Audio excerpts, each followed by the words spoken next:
ਮਿੰਟੂ ਜੀ, ਹੁਣ ਗੈਂਗਸਟਰਾਂ ਵੱਲੋਂ ਕਿਹੜੇ ਚਰਚਿਤ ਸਾਬਕਾ ਅਫਸਰ ਨੂੰ ਧਮਕੀਆਂ ਦਿੱਤੀਆਂ ਗਈਆਂ ਨੇ? ਜੀ ਇਹ ਸਾਬਕਾ ਆਫੀਸਰ ਹੈਗੇ ਆ ਸੰਦੀਪ ਕੁਮਾਰ, ਜਿਨ੍ਹਾਂ ਨੇ ਖੁਦ ਪੁਲਿਸ ਤੱਕ ਪਹੁੰਚ ਕੀਤੀ ਹੈ ਕਿ ਭਾਈ ਗੈਂਗਸਟਰ ਮੈਨੂੰ ਧਮਕੀਆਂ ਦੇ ਰਹੇ ਨੇ।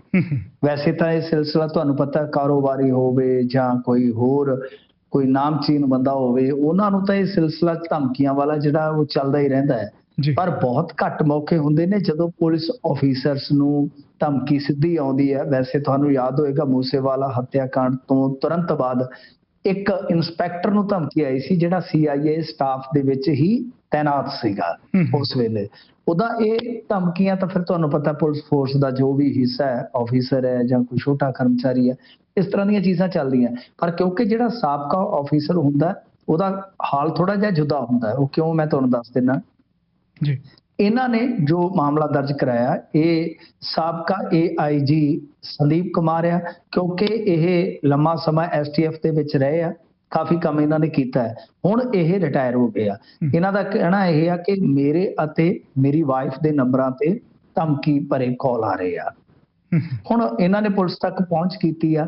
ਅਸਲ 'ਚ ਇਹ ਹੁੰਦਾ ਕਿ ਜਿਹੜੇ ਸਾਬਕਾ ਅਧਿਕਾਰੀ ਇਸ ਤਰ੍ਹਾਂ ਦੇ ਹੁੰਦੇ ਆ, ਉਹਨਾਂ ਨੂੰ ਜਾਂ ਤਾਂ ਸਿਕਿਉਰਿਟੀ ਦਿੱਤੀ ਨਹੀਂ ਜਾਂਦੀ ਜਾਂ ਬਹੁਤ ਘੱਟ ਦਿੱਤੀ ਜਾਂਦੀ ਹੈ, ਜਾਂ ਕਈ ਵਾਰ ਕੀ ਹੁੰਦਾ ਹੈ ਕਿ ਦੇ ਕੇ ਸਿਕਿਉਰਿਟੀ ਫਿਰ ਵਾਪਸ ਬੁਲਾ ਲਈ ਜਾਂਦੀ ਹੈ। ਤੇ ਇਹਨਾਂ ਦੀਆਂ ਦਿੱਕਤਾਂ ਕੁਝ ਇਸ ਕਿਸਮ ਦੀਆਂ ਵੀ ਰਹਿੰਦੀਆਂ। ਹਾਂ, ਕਿਉਂਕਿ ਜਿਹੜਾ ਸੱਜਰਾ ਰਿਟਾਇਰ ਹੋਇਆ, ਤੁਹਾਨੂੰ ਪਤਾ, ਉਹਨੇ ਕੋਈ ਮੰਨ ਲਓ ਕੇਸ ਦੇਖਿਆ, ਉਹਦੇ ਵਿੱਚ ਕਿਸੇ ਨੂੰ ਲੱਗਦਾ ਮੇਰੇ ਨਾਲ ਉਨੀ ਕੀ ਹੋ ਗਈ, ਜਾਂ ਕੋਈ ਦਬਾਅ ਰਹਿੰਦਾ ਹੈ। ਕਿਉਂਕਿ ਇਹਨਾਂ ਦੀ ਜਿਹੜੀ ਹੁਣ ਤੱਕ ਦੀ ਕਹਿ ਲਓ ਕਿ ਨੌਕਰੀ ਹੈ, ਜਿਹਦੇ ਤੋਂ ਇਹ ਰਿਟਾਇਰ ਹੋਏ ਨੇ, ਹੁਣ ਥੋੜੀ ਦੇਰ ਪਹਿਲਾਂ ਫਾਰਗ ਹੋਏ ਨੇ, ਤਾਂ ਉਹਦੇ ਵਿੱਚ ਕੀ ਹੋਏਗਾ ਕਿ ਜੋ ਇਹਨਾਂ ਨੇ ਪਕੜਮ ਕੀਤਾ ਹੈ, ਬੰਦੇ ਫੜੇ ਆ, ਉਹ ਕੇਸ ਤਾਂ ਕੋਰਟਾਂ 'ਚ ਚੱਲਣਗੇ ਨਾ, ਤਾਂ ਇਹਨਾਂ ਨੂੰ ਗਵਾਹੀਆਂ ਵਾਸਤੇ ਜਾਣਾ ਪਵੇਗਾ।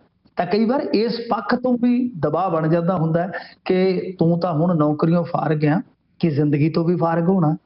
ਸੋ ਇਸ ਕਰਕੇ ਇਹ ਮਾਮਲਾ ਆਪਣੇ ਆਪ ਦੇ ਵਿੱਚ ਬੜਾ ਵੱਡਾ ਹੈ ਕਿ ਥੋੜੇ ਸਮੇਂ ਪਹਿਲਾਂ ਹੀ ਜਿਹੜਾ ਅਫਸਰ ਰਿਟਾਇਰ ਹੁੰਦਾ, ਹੁਣ ਆਫਟਰ ਰਿਟਾਇਰਮੈਂਟ ਉਹ ਇਹ ਜਾ ਕੇ ਸ਼ਿਕਾਇਤ ਦਰਜ ਕਰਵਾਉਂਦਾ ਕਿ ਮੈਨੂੰ ਧਮਕੀਆਂ ਮੁਸਲਸਲ ਆ ਰਹੀਆਂ ਨੇ, ਲਗਾਤਾਰ ਆ ਰਹੀਆਂ। ਤੇ ਮਿੰਟੂ ਜੀ, ਹੁਣ ਇਹ ਕਿਹੜਾ ਸਰਵੇਖਣ ਹੈ ਜਿਹਦੇ ਵਿੱਚ ਇੱਕ ਵਾਰ ਫਿਰ ਤੋਂ ਭਾਜਪਾ ਦੀ ਜਿੱਤ ਦੀ ਭਵਿੱਖਬਾਣੀ ਕੀਤੀ ਗਈ ਹੈ? ਇਹ ਦੇਖੋ, ਵੈਸੇ ਤਾਂ ਨਾ ਜਿਹੜੇ ਸਰਵੇਖਣ ਆ ਇੰਡੀਆ 'ਚ ਉਹਨੂੰ ਖੇਖਣ ਵੀ ਕਿਹਾ ਜਾਂਦਾ ਹੈ, ਪਰ ਕਈ ਵਾਰ ਉਹ ਬੜੇ ਸਟੀਕ ਬੈਠਦੇ ਨੇ, ਬੜੇ ਐ ਫਿੱਟ ਵੈਜ ਚੜ ਜਾਂਦੇ ਆ ਜਾ ਕੇ। ਗੱਲ ਇਹ ਹੈ ਕਿ ਜਿਹੜਾ ਇਹ ਸਰਵੇ ਹੈ, ਇਹਨੂੰ ਆਪਾਂ ਕਹਿ ਸਕਦੇ ਹਾਂ ਪਲੇਠਾ ਹੈ, ਹਾਲ ਦੀ ਘੜੀ। ਜਿਹੜਾ 2024 ਬਹੁਤ ਅਗੇਤਾ ਹੈ ਨਾ, ਵੈਸੇ ਬਾਸੂ ਜੀ ਤੁਸੀਂ ਦੇਖੋ, ਆਲਮੋਸਟ 10 ਮਹੀਨੇ ਪਏ ਹੋਣ, 10 ਮਹੀਨੇ ਪਹਿਲਾਂ ਅੰਦਾਜ਼ਾ ਲਾਉਣਾ, ਪਰ ਇਹ ਅੰਦਾਜ਼ਾ ਜਿਹੜਾ ਹੁੰਦਾ ਹੈ ਉਹ ਅੱਜ ਦੇ ਆਧਾਰ ਤੇ ਹੁੰਦਾ ਹੈ ਜੀ। ਕੱਲ ਕੀ ਹੋਏਗਾ, ਕੱਲ ਕਿਆ ਹੋਗਾ ਜਿਵੇਂ ਪਤਾ ਨਹੀਂ, ਕੱਲ ਨਾਮ ਕਾਲ ਦਾ। ਤਾਂ ਇਹਨਾਂ ਨੇ ਇੰਡੀਆ TV, CNX ਜੋ ਇਹਨਾਂ ਨੇ ਸਰਵੇ ਤਿਆਰ ਕੀਤਾ, ਇਹ ਕਹਿੰਦੇ ਆ ਕਿ ਇੰਡੀਆ ਗੱਠਜੋੜ ਦੀਆਂ ਕੋਸ਼ਿਸ਼ਾਂ ਤੋਂ ਬਾਅਦ ਵੀ ਕੋਈ ਫਾਇਦਾ ਨਹੀਂ ਹੋਏਗਾ, ਕੋਈ ਇਹਨਾਂ ਨੂੰ ਜ਼ਿਆਦਾ ਵੱਡਾ ਫਾਇਦਾ ਨਹੀਂ ਹੋਏਗਾ। ਤਾਂ ਉਹਦਾ ਕਾਰਨ ਇਹ ਹੈ ਕਿ 290 ਸੀਟਾਂ ਹਾਲ ਫਿਲਹਾਲ ਭਾਜਪਾ ਇਕੱਲੀ ਲਿਜਾ ਸਕਦੀ ਹੈ, ਤੇ ਜੇ ਗੱਠਜੋੜ ਦੀਆਂ ਸੀਟਾਂ ਸ਼ਾਮਲ ਕਰ ਲਓਗੇ, NDA ਜਿਸ ਨੂੰ ਹਾਲ ਦੀ ਘੜੀ ਆਪਾਂ ਕਹਿੰਦੇ ਆ, NDA ਉਹ 350 ਤੋਂ 350 ਦੇ ਵਿਚਾਲੇ ਚਲੀ ਜਾਏਗੀ। ਪਰ ਇਸ ਸਰਵੇ ਦਾ ਮੈਨੂੰ ਇੱਕ ਬਹੁਤ ਦਿਲਚਸਪ ਅੰਕੜਾ ਲੱਗਿਆ ਵਾਸੂ ਜੀ। ਉਹਦੇ ਚ ਕੀ ਹੈ, ਕਹਿੰਦੇ ਪੰਜਾਬ ਚੋਂ 0 ਹੀ ਮਿਲੇਗੀ ਨਾ ਭਾਜਪਾ ਨੂੰ। हाँ जी, मशीन कोई भाजपा दी है कि सरकार वो हैट्रिक मार रही है, आ रहे हो, परंतु पंजाब च खाता नहीं खुलेगा। इत्थों तक कि हरियाणे च भी 10 चों मतलब कि 8 जित लैणगे, परंतु केरल दे विच फिर खाता नहीं खुलेगा, 0 ही रहणगे। तो ये इंटरस्टिंग है क्योंकि उम्मीद भी ऐसी है जी, उम्मीद भी इहो जी है। तो खैर मौजूदा हाल भी कुछ ऐसी है कि नरेंद्र मोदी नूं हराउणा हाल दी घड़ी थोड़ा मुश्किल है, पर कल जिवें आपां कहंदे कल क्या होगा, कल ना काल दा। तो गल यह है कि कल नूं कोई परिस्थिति बदल जाती है, जिद्दां मणिपुर का मामला है, बहुत वड्डा मामला है। हाल दी घड़ी जिहड़े 26 दल इकट्ठे होए आ, इन्हां ने कोई चेहरा देना है कल नूं, जां सीट शेयरिंग ते सहमति बन जाती है, वो स्थितियां बदलदियां जाणगियां। पर यह अज आधारित कह लो कि सर्वे है जिहड़ा कि 2024 वास्ते कीता गया इंडिया TV ते CNX बनियो, तो उन्होंने तो इन्हां नूं बहुमत दे दिता, ते बड़ा तगड़ा बहुमत दिता है। पर दूजी गल है जिहड़ी इस मामले दे विच ओह वेखण वाली है, यूपी नूं कह सकते हैं आपां कि जो सत्ता दा सिंघासन ना इत्थों बना के भेजदा है, ਇੱਥੋਂ ਘੜ ਕੇ ਭੇਜਦਾ ਤਾਂ ਇੱਥੇ 80 ਚੋਂ 73 ਇਹਨਾਂ ਨੂੰ ਦੱਸਿਆ ਜਾ ਰਿਹਾ। ਵੈਸੇ ਵਾਸੂ ਜੀ ਤੁਸੀਂ ਇਤਿਹਾਸ 'ਚ ਜੇ ਚਲੇ ਜਾਓ, ਕੁਝ ਲੋਕ ਨਾ, ਮੈਂ ਪਿੱਛੇ ਜੇ ਇੱਕ ਬਹੁਤ ਵੱਡੇ ਅੰਗਰੇਜ਼ੀ ਅਖਬਾਰ 'ਚ ਇੱਕ ਆਰਟੀਕਲ ਪੜ੍ਹ ਰਿਹਾ ਸੀਗਾ, ਤਾਂ ਉਸ ਲੇਖਕ ਨੇ ਬਹੁਤ ਜ਼ਬਰਦਸਤ ਗੱਲ ਕਹੀ ਸੀ ਕਿ ਇਸੇ ਤਰ੍ਹਾਂ ਦੇ ਹੀ ਰੱਥ ਤੇ ਸਵਾਰ ਸਨ ਉਸ ਵੇਲੇ ਵਾਜਪਾਈ ਸਾਹਿਬ ਤੇ ਅਡਵਾਨੀ ਸਾਹਿਬ, ਜਦੋਂ ਇੰਡੀਆ ਸ਼ਾਈਨਿੰਗ ਦਾ ਉਹਨਾਂ ਨੇ ਨਾਰਾ ਦਿੱਤਾ ਸੀਗਾ। ਤਾਂ ਉਹਨਾਂ ਦਾ ਜੋ ਹਸ਼ਰ ਹੋਇਆ ਸੀ, ਕਿਤੇ ਨਰਿੰਦਰ ਮੋਦੀ ਦਾ ਉਹ ਹਸ਼ਰ ਨਾ ਹੋ ਜਾਵੇ। ਪਰ ਮੈਂ ਉਸ ਆਰਟੀਕਲ 'ਚੋਂ ਇੱਕ ਗੱਲ ਸਮਝੀ ਕਿ ਉਸ ਵੇਲੇ ਜੋ ਯੂਪੀ 'ਚ ਹੋਇਆ ਸੀਗਾ, ਜੇਕਰ ਐਤਕੀ ਫੇਰ ਯੂਪੀ 'ਚ ਹੋ ਜਾਂਦਾ ਤਦ ਇਹ ਹਾਲ ਹੋ ਸਕਦਾ ਜੀ, ਤਦ ਇਹ ਹਾਲ ਹੋ ਸਕਦਾ, ਕਿਉਂਕਿ 80 ਸੀਟਾਂ, ਕਿਉਂਕਿ ਉਸ ਵੇਲੇ ਬਹੁਤ ਬੁਰੀ ਤਰ੍ਹਾਂ ਭਾਜਪਾ ਵਾਲੇ ਯੂਪੀ 'ਚ ਹਾਰ ਗਏ ਸੀ। ਪਰ ਅੱਜ ਯੂਪੀ 'ਚ ਇਹਨਾਂ ਦੀ ਗਵਰਨਮੈਂਟ ਹੈ, ਯੂਪੀ 'ਚ ਮਜ਼ਬੂਤੀ ਹੈਗੀ ਆ। ਸੋ ਇਸ ਕਰਕੇ ਲੱਗਦਾ ਕਿ ਮੈਂ ਥੋੜਾ ਜਿਹਾ ਉਸ ਆਰਟੀਕਲ ਦੇ ਨਾਲ ਮੁਤਫਿਕ ਨਹੀਂ ਸੀਗਾ, ਸਹਿਮਤ ਨਹੀਂ ਸੀਗਾ ਕਿ ਅੱਜ ਦੀ ਤਾਰੀਖ ਦੇ ਵਿੱਚ ਇਹ ਯੂਪੀ 'ਚ ਸਗੋਂ ਮਜ਼ਬੂਤ ਹੈ। ਤਾਂ ਖੈਰ ਦੇਖੋ ਅੱਗੇ ਕੀ ਬਣਦਾ, ਇਹ ਸਰਵੇਖਣ, ਇਹ ਹੁਣ ਖੇਖਣ, ਇਹ ਸਾਰਾ ਕੁਝ ਚੱਲੇਗਾ ਤੇ ਦੋਹਾਂ ਪਾਸਿਆਂ ਤੋਂ ਚੁਣਾਵੀ ਚੱਕਾ ਜਿਹੜਾ ਉਹ ਗਿੜ ਚੁੱਕਾ ਹੈ। ਤੇ ਮਿੰਟੂ ਜੀ, ਹੁਣ ਪੰਜਾਬ ਦੇ ਵਿੱਚ 1000 ਖੇਡ ਨਰਸਰੀਆਂ ਖੋਲੀਆਂ ਜਾ ਰਹੀਆਂ ਨੇ। ਇਹ ਤਾਂ ਬਹੁਤ ਵਧੀਆ ਉਦਮ ਹੈ ਜੀ, ਜੇ ਕਰ ਲੈਣ ਤਾਂ ਤਗੜੇ ਹੋ ਕੇ, ਕਿਉਂਕਿ ਇਹਨਾਂ ਨੇ ਬੀਤੇ ਦਿਨੀ ਖੇਡ ਨੀਤੀ ਦਾ ਐਲਾਨ ਕੀਤਾ ਸੀਗਾ ਵਾਸੂ ਜੀ। ਇਹਨਾਂ ਨੇ ਕਹਿ ਦਿੱਤਾ ਸੀਗਾ ਕਿ ਅਸੀਂ ਬਹੁਤ ਲੰਮੇ ਵਿਚਾਰ ਵਟਾਂਦਰੇ ਤੋਂ ਬਾਅਦ ਕਿ ਅਸੀਂ ਇੱਕ ਸਪੋਰਟਸ ਪਾਲਿਸੀ ਤਿਆਰ ਕੀਤੀ ਆ, ਖੇਡ ਨੀਤੀ ਤਿਆਰ ਕੀਤੀ ਹੈ ਜੀ। ਉਸ ਖੇਡ ਨੀਤੀ ਤੋਂ ਪੂਰਨ ਤੌਰ ਤੇ ਤਾਂ ਘੁੰਡ ਚੁਕਾਈ ਹਾਲੇ ਇਹਨਾਂ ਨੇ ਨਹੀਂ ਕੀਤੀ। ਉਹ ਸਾਰਾ ਖਰੜਾ ਸਾਹਮਣੇ ਆਏਗਾ, ਫਿਰ ਆਪਾਂ ਨੂੰ ਪਤਾ ਲੱਗੇਗਾ ਕਿ ਇਹ ਖੇਡ ਨੀਤੀ ਕਿੱਥੇ ਖਲੋਤੀ ਆ, ਇਹਦੇ ਵਿੱਚ ਸਾਬਕਾ ਖਿਡਾਰੀਆਂ ਵਾਸਤੇ ਕੀ ਆ, ਇਹਦੇ ਵਿੱਚ ਜਿਹੜੇ ਛੋਟੇ ਖਿਡਾਰੀ ਆ ਉਹਨਾਂ ਵਾਸਤੇ ਕੀ ਆ, ਜਿਹੜੇ ਚੈਂਪੀਅਨ ਬਣਨਗੇ ਉਹਨਾਂ ਵਾਸਤੇ ਕੀ ਹੈ, ਕਿਉਂਕਿ ਸਾਰੀ ਖੁੱਲੇਗੀ ਫੇਰ ਹੀ ਪਤਾ ਲੱਗਣਾ ਹੈ ਨਾ। ਤਾਂ ਉਹ ਹਰਿਆਣੇ ਨਾਲ ਮਤਲਬ ਕਿ ਮੁਕਾਬਲਾ ਕਰਕੇ ਮੁਕਾਬਲੇ 'ਚ ਕਿੱਥੇ ਖਲੋਂਦੀ ਆ, ਉਹ ਵੀ ਸਾਡੀ ਦ੍ਰਿਸ਼ਟੀ ਉਹਦੇ ਤੇ ਬਣੇਗੀ, ਨਜ਼ਰ ਲੱਗੀ ਰਹੇਗੀ। ਪਰ ਐਲਾਨ ਕਰ ਦਿੱਤਾ ਇਹਨਾਂ ਨੇ ਕਿ ਹਰ 4 ਕਿਲੋਮੀਟਰ ਦੇ ਰੇਡੀਅਸ 'ਚ ਇੱਕ ਨਰਸਰੀ ਹੋਏਗੀ, ਟੋਟਲ 1000 ਹੋਣਗੀਆਂ। 6 ਤੋਂ 17 ਸਾਲ ਤੱਕ ਦੇ ਬੱਚਿਆਂ ਦੀ ਇੱਥੇ ਮਤਲਬ ਕਿ ਤਿਆਰੀ ਹੋਊਗੀ, ਪ੍ਰੋਫੈਸ਼ਨਲ ਕੋਚ ਰੱਖੇ ਜਾਣਗੇ, ਬੱਚਿਆਂ ਦੀ ਰਿਫਰੈਸ਼ਮੈਂਟ ਦਾ ਪ੍ਰਬੰਧ ਹੋਏਗਾ। ਨੇੜੇ ਦੇ 4-5 ਪਿੰਡਾਂ ਦੇ ਬੱਚੇ ਜਿਹੜੇ ਆ ਉਹ ਰਾਸ਼ਟਰੀ ਤੇ ਅੰਤਰਰਾਸ਼ਟਰੀ ਪੱਧਰ ਦੀਆਂ ਖੇਡਾਂ ਦੀ ਤਿਆਰੀ ਕਰ ਸਕੋਗੇ। ਤਾਂ ਸਾਫ਼ ਹੈ, ਸਪਸ਼ਟ ਹੈ ਕਿ ਜਿਸ ਤਰ੍ਹਾਂ ਚਾਈਨਾ ਦੇ ਵਿੱਚ ਹੈ, ਚਾਈਨਾ ਤੁਹਾਨੂੰ ਪਤਾ ਨਾ, ਜੇ ਤੁਸੀਂ 1988 ਵਾਲੀ ਸਿਓਲ ਓਲੰਪਿਕ ਕੱਢ ਲਓਗੇ ਜਿਹੜੀ ਕਿ ਦੱਖਣ ਕੋਰੀਆ 'ਚ ਹੋਈ ਸੀਗੀ, ਤਾਂ ਬਹੁਤ ਛੋਟੀ ਜੀ ਛਾਲ ਸੀਗੀ ਚਾਈਨਾ ਦੀ। ਅਸੀਂ ਆਪਣੀ ਜ਼ਿੰਦਗੀ 'ਚ ਪਹਿਲੀ ਉਹ ਓਲੰਪਿਕ ਵੇਖੀ ਤੇ ਚਾਈਨਾ ਮਤਲਬ ਕਿ ਇਹਨਾਂ ਕੋਈ ਖਾਸ ਨਹੀਂ ਸੀ। ਤਾਂ ਉਸ ਤੋਂ ਬਾਅਦ ਤੁਸੀਂ ਦੇਖ ਲਓ 88 ਤੋਂ ਬਾਅਦ ਦਾ ਹੀ ਮੈਂ ਦੱਸ ਰਿਹਾ, ਜੋ ਮੈਂ ਸਫ਼ਰ ਦੇਖਿਆ ਉਹਨਾਂ ਦਾ, ਅੱਜ ਉਹ ਕਿੱਥੇ ਨੇ। ਤਾਂ ਉਹਨਾਂ ਨੇ ਇਸ ਤਰ੍ਹਾਂ ਹੀ ਇੱਕ ਬਹੁਤ ਜ਼ਬਰਦਸਤ ਸਪੋਰਟਸ ਪਾਲਿਸੀ ਲੈ ਕੇ ਆਏ ਸੀਗੇ, ਉਹ ਪੂਰੇ ਦੇਸ਼ 'ਚ ਲਿਆਂਦੀ ਸੀਗੀ। ਤੇ ਇਸੇ ਤਰ੍ਹਾਂ ਛੋਟੇ-ਛੋਟੇ ਸੈਂਟਰ ਬਣਾ ਕੇ ਉਹਨਾਂ ਨੇ ਉੱਥੋਂ ਬੱਚੇ ਚੱਕੇ ਔਰ ਫਿਰ 1000 ਦੇ ਵਿੱਚੋਂ ਇੱਕ ਮਤਲਬ ਕਿ ਇਸ ਤਰ੍ਹਾਂ ਚੈਂਪੀਅਨ ਤਿਆਰ ਕੀਤੇ। ਅੱਜ ਵੀ ਜੇ ਤੁਸੀਂ ਦੇਖੋਗੇ ਉਹਨਾਂ ਦਾ ਇੱਕ ਸ਼ਹਿਰ ਹੈ ਜਿੱਥੋਂ ਬਹੁਤ ਤਗੜੇ ਤੈਰਾਕ ਨਿਕਲਦੇ ਆ, ਉਹ ਇੱਕ ਤਰ੍ਹਾਂ ਨਾਲ ਉਹਨਾਂ ਨੇ ਤੈਰਾਕੀ ਵਾਸਤੇ ਹੱਬ ਤਿਆਰ ਕਰ ਦਿੱਤਾ ਉੱਥੇ। ਸੋ ਸਾਨੂੰ ਵੀ ਜ਼ਰੂਰੀ ਹੈ ਕਿ ਜੇ ਅਸੀਂ ਗੁਰਬਚਨ ਸਿੰਘ ਪੈਦਾ ਕਰਨਾ ਹੈ, ਦੁਬਾਰਾ ਮਿਲਖਾ ਸਿੰਘ ਬਣਾਉਣਾ ਹੈ ਜਾਂ ਕੌਰ ਸਿੰਘ, ਤਾਂ ਸਾਨੂੰ ਇਹ ਵਾਕਿਆ ਇਸੇ ਤਰ੍ਹਾਂ ਕਰਨ ਦੀ ਜ਼ਰੂਰਤ ਹੈ। ਪਰ ਜੋ ਤੁਸੀਂ ਰਿਫਰੈਸ਼ਮੈਂਟ, ਪ੍ਰੋਫੈਸ਼ਨਲ ਕੋਚ, ਇਹ ਸਾਰਾ ਕੁਝ ਕਹਿ ਰਹੇ ਹੋ ਕਿ ਇਸ ਤਰ੍ਹਾਂ ਹਕੀਕਤ ਦੇ ਵਿੱਚ ਹੋਏਗਾ? ਜੇਕਰ ਹਕੀਕਤ ਦੇ ਵਿੱਚ ਹੁੰਦਾ ਤਾਂ ਬਹੁਤ ਬਿਹਤਰ ਹੈ। ਮੈਂ ਤਾਂ ਚਾਹੁੰਦਾ ਕਿ ਦੇਖੋ ਪਿੰਡ-ਪਿੰਡ ਗਰਾਊਂਡ ਚੱਲਣੇ ਚਾਹੀਦੇ ਆ, ਬੱਚੇ ਗਰਾਊਂਡਾਂ ਦੇ ਵਿੱਚ ਆਉਣ, ਮਾੜੇ ਕੰਮਾਂ ਤੋਂ ਬਚਦੇ ਆ। ਇੱਕ ਸਪੋਰਟਸ ਕਲਚਰ ਤੇ ਇੱਕ ਕਿਤਾਬ ਕਲਚਰ, ਇਹ ਤਾਂ ਦੋਨੇ ਚੀਜ਼ਾਂ ਜਿਹੜੀਆਂ ਹੋਣੀਆਂ ਚਾਹੀਦੀਆਂ, ਇੱਕ ਬੌਧਿਕ ਵਿਕਾਸ ਵਾਸਤੇ, ਇੱਕ ਸਰੀਰਕ ਤੰਦਰੁਸਤੀ ਵਾਸਤੇ। ਪਰ ਸਭ ਤੋਂ ਵੱਡਾ ਇਸ ਮਾਮਲੇ ਦੇ ਵਿੱਚ ਇਹ ਹੈ ਕਿ ਇਨਵੈਸਟਮੈਂਟ ਕਿੰਨਾ ਕਰੋਗੇ ਤੁਸੀਂ, ਤੁਹਾਡੇ ਕੋਲ ਹੈ ਕੀ ਆ, ਕਿਉਂਕਿ ਇੰਨੇ ਖਿਡਾਰੀ ਚੁੱਕੋਗੇ ਤਾਂ ਤੁਹਾਨੂੰ ਇਨਵੈਸਟਮੈਂਟ ਬਹੁਤ ਚਾਹੀਦੀ ਆ। ਖਿਡਾਰੀ 'ਚ ਇਨਵੈਸਟਮੈਂਟ ਜਿੰਨੀ ਕਰੋਗੇ ਉਹਨੇ ਵੱਡੇ ਰਿਜ਼ਲਟ ਆਉਗੇ। ਹਾਲ ਦੀ ਘੜੀ ਕੀ ਹੈ, ਮੈਂ ਤੁਹਾਨੂੰ ਇੱਕ ਅੰਕੜਾ ਦਿੰਦਾ ਜਿਹੜਾ ਸਰਕਾਰੀ ਤੌਰ ਤੇ ਮੈਂ RTI ਦੇ ਜ਼ਰੀਏ ਹਾਲ ਫਿਲਹਾਲ ਹਾਸਲ ਕੀਤਾ ਸੀਗਾ। ਉਹਦੇ ਵਿੱਚ ਕੀ ਹੈ ਕਿ ਜਿਹੜੇ ਰੈਜ਼ੀਡੈਂਸ਼ੀਅਲ ਖਿਡਾਰੀ ਆ ਉਹਨਾਂ ਦੀ ਡਾਈਟ 225 ਰੁਪਏ ਹੈ ਸਾਰੀ ਦਿਹਾੜੀ ਦੀ, ਜਿਹੜੇ ਵਿੰਗਾਂ 'ਚ ਰਹਿੰਦੇ ਨੇ, ਵਿੰਗ ਹੁੰਦੇ ਆ ਨਾ ਸਪੋਰਟਸ ਵਿੰਗ, ਤੇ ਜਿਹੜੇ ਨਾਨ ਰੈਜ਼ੀਡੈਂਸ਼ੀਅਲ ਖਿਡਾਰੀ ਆ ਉਹਨਾਂ ਦੀ 125 ਰੁਪਏ। ਤੁਸੀਂ ਮੈਨੂੰ ਦੱਸੋ ਕਿ 125 ਰੁਪਏ 'ਚ ਕਿੰਨੇ ਬਦਾਮ ਆਉਗੇ, ਕਿੰਨਾ ਉਹ ਜੂਸ ਪੀ ਲਊਗਾ, ਕਿੰਨਾ ਦੁੱਧ ਪੀ ਲਊਗਾ, ਕਿੰਨਾ ਮੱਖਣ ਖਾ ਲਊਗਾ, ਕਿਉਂਕਿ ਸਾਰੀਆਂ ਚੀਜ਼ਾਂ ਚਾਹੀਦੀਆਂ ਨਾ। ਇੱਕ ਦਿਨ ਦੇ ਵਿੱਚ ਫਾਈਬਰ ਵੀ ਚਾਹੀਦਾ, ਤੁਹਾਨੂੰ ਪ੍ਰੋਟੀਨ ਵੀ ਚਾਹੀਦਾ, ਬਿਲਕੁਲ। ਤੇ ਗੱਲ ਇਹ ਹੈ ਕਿ ਇਹ ਸਾਨੂੰ ਇਨਵੈਸਟਮੈਂਟ ਵਧਾਉਣੀ ਪਏਗੀ। ਹੁਣ ਖੇਡ ਨੀਤੀ ਕਿਸ ਤਰ੍ਹਾਂ ਦੀ ਹੈ, ਇਹ ਜਦੋਂ ਪੂਰਨ ਤੌਰ ਤੇ ਖੁੱਲ ਗਈ ਫਿਰ ਪਤਾ ਲੱਗੇਗਾ। ਪਰ ਉਦਮ ਚੰਗਾ ਇਹਨੂੰ ਜੇ ਅਮਲ ਦੇ ਵਿੱਚ ਢਾਲ ਲੈਣ ਦਾ। ਮਿੰਟੂ ਜੀ, ਭਾਰਤ ਵਿੱਚ ਪੈਸਟੀਸਾਈਡ ਸੰਬੰਧੀ ਰੂਲਸ ਕੁਝ ਚੇਂਜ ਕੀਤੇ ਗਏ ਨੇ ਤੇ ਮੰਨਿਆ ਜਾ ਰਿਹਾ ਇਹਨਾਂ ਦੇ ਕਰਕੇ ਬਾਸਮਤੀ ਚਾਵਲ ਦੀ ਐਕਸਪੋਰਟ ਵੀ ਪ੍ਰਭਾਵਿਤ ਹੋ ਸਕਦੀ ਹੈ। ਜੀ ਦੇਖੋ, ਬਿਲਕੁਲ ਬਾਸਮਤੀ ਦੀ ਜਿਹੜੀ ਹੁਣ ਤੱਕ ਦੀ ਕਹਿ ਲਓ ਐਕਸਪੋਰਟ ਸੀਗੀ, ਉਹ ਪ੍ਰਭਾਵਿਤ ਹੋਈ ਵੀ ਹੈ ਕੁਝ ਹੱਦ ਤੱਕ।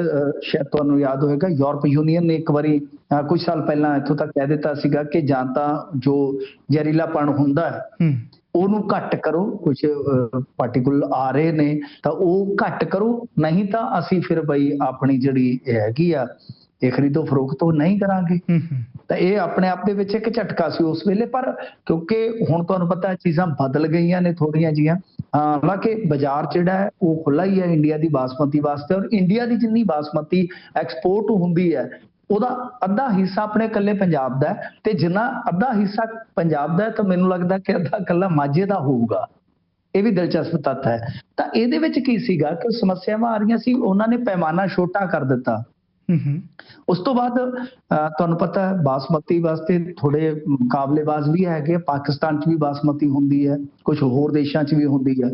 ਪਰ ਉਹਦੇ 'ਚ ਦਿੱਕਤ ਪੰਜਾਬ ਨੂੰ ਇਹ ਆ ਰਹੀ ਸੀਗੀ ਕਿ ਜਿਹੜਾ ਇੱਥੋਂ ਦਾ ਬਾਸਮਤੀ ਚੌਲ ਸੀਗਾ ਉਹ ਫਿਰ ਜਿਹੜੇ ਵਪਾਰੀ ਸੀਗੇ ਉਹ ਵੀ ਥੋੜੇ ਕੰਨੀ ਕਤਰਾਉਂਦੇ ਸੀ ਕਿ ਗਾਂ ਸੌਦੇ 'ਚ ਦਿੱਕਤ ਆਉਂਦੀ ਹੈ।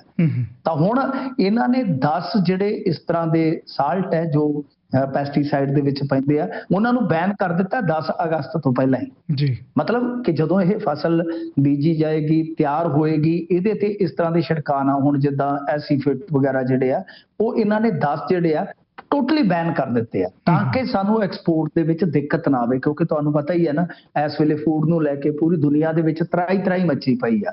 ਤਾਂ ਪੰਜਾਬ ਨੇ ਪਹਿਲਾਂ ਹੀ ਇਸ ਮਾਮਲੇ ਦਾ ਹੱਲ ਜਿਹੜਾ ਉਹ ਕਰਦੇ ਆ, 10 ਜਿਹੜੇ ਪੈਸਟੀਸਾਈਡ ਹੈ ਉਹਨਾਂ ਨੂੰ ਬੈਨ ਕਰ ਦਿੱਤਾ ਹੈ ਜੀ। ਹੁਣ ਇਹ ਦੇਖਣਾ ਹੋਏਗਾ ਕਿ ਜਿਹੜੇ ਇਹਦਾ ਕਹਿ ਲਓ ਕਿ ਬਦਲ ਹੋਣਗੇ, ਕਿਉਂਕਿ ਦਵਾਈ ਬਦਲੇ ਦਵਾਈ, ਸਪਰੇਅ ਬਦਲੇ ਸਪਰੇਅ, ਉਹ ਤਾਂ ਹੋਣੀ ਹੈ ਨਾ, ਪੈਸਟੀਸਾਈਡ ਬਦਲੇ ਪੈਸਟੀਸਾਈਡ। ਤਾਂ ਉਹ ਜਿਹੜਾ ਬਦਲ ਹੋਏਗਾ ਕੀ ਉਹਦੀ ਕੋਈ ਦਿੱਕਤ ਆਏਗੀ ਅੱਗੇ? ਯੂਰਪ ਯੂਨੀਅਨ 'ਚ ਬਹੁਤ ਜ਼ਿਆਦਾ ਬਾਸਮਤੀ ਜਾਂਦੀ ਹੈ, ਜੇ ਤੁਸੀਂ ਦੇਖੋਗੇ ਯੂਰਪੀ ਦੇਸ਼ਾਂ ਦੇ ਵਿੱਚ ਬਹੁਤ ਜਾਂਦੀ ਹੈ, ਤਾਂ ਉੱਥੇ ਕੋਈ ਸਮੱਸਿਆ ਤੇ ਨਹੀਂ ਆਏਗੀ। ਤਾਂ ਹੁਣ ਅੱਗੇ ਪਤਾ ਲੱਗੇਗਾ। ਪਰ ਇਹਨਾਂ ਨੇ ਬਹੁਤ ਪਹਿਲਾਂ ਹੀ ਇਹਤਿਆਤਨ ਕਦਮ ਚੁੱਕ ਲਏ ਆ ਕਿ ਜਿਨ੍ਹਾਂ ਪੈਸਟੀਸਾਈਡਸ ਦੀ ਸਮੱਸਿਆ ਆਉਂਦੀ ਆ ਉਹਨਾਂ ਨੂੰ ਬੈਨ ਕਰ ਦਿਓ ਜੀ। ਤੇ ਮਿੰਟੂ ਜੀ, ਪੋਸਟ ਮੈਟ੍ਰਿਕ ਸਕਾਲਰਸ਼ਿਪ ਮਾਮਲੇ ਤੇ ਹਾਈ ਕੋਰਟ ਨੇ ਬੜਾ ਸਖਤ ਇੱਕ ਰੁਖ ਇਖਤਿਆਰ ਕੀਤਾ ਜੀ। ਦੇਖੋ, ਪੋਸਟ ਮੈਟ੍ਰਿਕ ਸਕਾਲਰਸ਼ਿਪ ਇੱਕ ਅਜਿਹਾ ਮਾਮਲਾ ਹੈ ਜਿਹੜਾ ਕਈ ਸਰਕਾਰਾਂ ਦੇ ਵਿੱਚ ਹੀ ਉਲਝਿਆ ਤੁਰਿਆ ਆਇਆ। ਜਿੱਦਾਂ ਅਕਾਲੀਆਂ ਵੇਲੇ ਤੇ ਐਂਡ ਤੇ ਕੀ ਹੋਇਆ ਸੀਗਾ ਕਿ ਇਸ ਤਰ੍ਹਾਂ ਦਾ ਸਕੈਮ ਨਿਕਲ ਆਇਆ ਕਿ ਖੁਦ ਸੁਖਬੀਰ ਸਿੰਘ ਬਾਦਲ ਨੂੰ ਅਸੈਂਬਲੀ 'ਚ ਜਵਾਬ ਦੇਣਾ ਪਿਆ ਸੀਗਾ। ਹਾਲਾਂਕਿ ਇਹਨਾਂ ਨੇ ਜਾਂਚ ਪੜਤਾਲ ਦਾ ਹੁਕਮ ਦਿੱਤਾ ਸੀਗਾ ਪਰ ਕੁਝ ਨਹੀਂ ਬਣਿਆ। ਉੱਤੇ ਬਾਅਦ ਫਿਰ ਕਾਂਗਰਸ ਸਰਕਾਰ ਆਈ। ਕਾਂਗਰਸ ਸਰਕਾਰ ਦੇ ਦਰਮਿਆਨ ਤੇ ਇਹ ਹੋ ਗਿਆ ਸੀ ਕਿ ਸਾਧੂ ਸਿੰਘ ਧਰਮਸੋਤ ਫਸ ਗਿਆ ਕਸੂਤ ਤੇ ਇਸੇ ਮਾਮਲੇ 'ਚ। ਹੁਣ ਇੱਥੇ ਹਾਲ ਇਹ ਆ ਕਿ ਸੁਪਰੀਮ ਕੋਰਟ ਤੱਕ, ਹਾਈ ਕੋਰਟ ਤੱਕ ਬਹੁਤ ਸਾਰੇ ਰਾਜਾਂ ਦੇ ਮਾਮਲੇ ਜਿਹੜੇ ਆ ਉਹ ਤੁਰੇ ਫਿਰਦੇ ਆ। ਕੋਈ ਜਾਂਚ ਅਧੀਨ ਆ, ਕੋਈ ਕੁਛ ਆ। ਇਹ ਬਹੁਤ ਵਧੀਆ ਨੀਤੀ ਸੀ ਕਿ ਪਛੜੇ ਲੋਕਾਂ ਦੇ ਜਿਹੜੇ ਬੱਚੇ ਆ ਉਹਨਾਂ ਨੂੰ ਉਚੇਰੀ ਸਿੱਖਿਆ ਤੱਕ ਖੜਿਆ ਜਾਵੇ। ਬਹੁਤ ਵਧੀਆ ਸਕੀਮ ਸੀ। ਪਰ ਜਿਵੇਂ ਹੀ ਇਹ ਸਟੇਟਾਂ ਦੇ ਸ਼ੇਅਰ ਦੇ ਵਿੱਚ ਆਈ, ਮਤਲਬ ਕਿ ਪਹਿਲਾਂ ਤਾਂ 100% ਪੈਸਾ ਕੇਂਦਰ ਸਰਕਾਰ ਨੇ ਦੇਣਾ ਸੀਗਾ, ਤਾਂ ਮਿੱਥੇ ਸਮੇਂ ਤੋਂ ਬਾਅਦ ਜਿੱਦਾਂ ਹੀ ਉਹ ਸ਼ੇਅਰ ਪੈਣਾ ਸ਼ੁਰੂ ਹੋ ਗਿਆ 40%, ਤਾਂ ਗੱਡੀ ਲਿਓ ਲੱਥਣੀ ਸ਼ੁਰੂ ਹੋ ਗਈ। ਤਾਂ ਉਹੀ ਹਾਲ ਹੋਇਆ ਪੰਜਾਬ ਦੇ ਵਿੱਚ। ਉਲਟਾ ਪੰਜਾਬ ਸਰਕਾਰ ਤੇ ਤਾਂ ਇਲਜ਼ਾਮ ਇਹ ਲੱਗਦਾ ਆ ਕਿ ਜਿਹੜਾ ਉੱਤੋਂ ਆਇਆ ਸ਼ੇਅਰ 60% ਉਹ ਵੀ ਠੀਕ ਢੰਗ ਨਾਲ ਅੱਗੇ ਨਹੀਂ ਤੋਰਿਆ ਗਿਆ। ਤਾਂ ਬਹਰਹਾਲ ਹੁਣ ਕੀ ਹੈ ਕਿ ਹਾਈ ਕੋਰਟ ਦੇ ਵਿੱਚ ਮਾਮਲਾ ਹੈ ਜੀ। ਹਾਈ ਕੋਰਟ ਨੇ ਪਿਛਲੀ ਸਰਕਾਰ ਤੇ ਕਿਹਾ ਸੀਗਾ ਕਿ ਤੁਹਾਨੂੰ ਭਾਈ ਇਹ ਜਿਹੜਾ 600-700 ਕਰੋੜ ਰੁਪਏ ਦਾ ਸ਼ੇਅਰ ਹੈ ਜਾਰੀ ਕਰਨਾ ਪਊਗਾ। ਇਹਨਾਂ ਨੇ ਨਹੀਂ ਕੀਤਾ।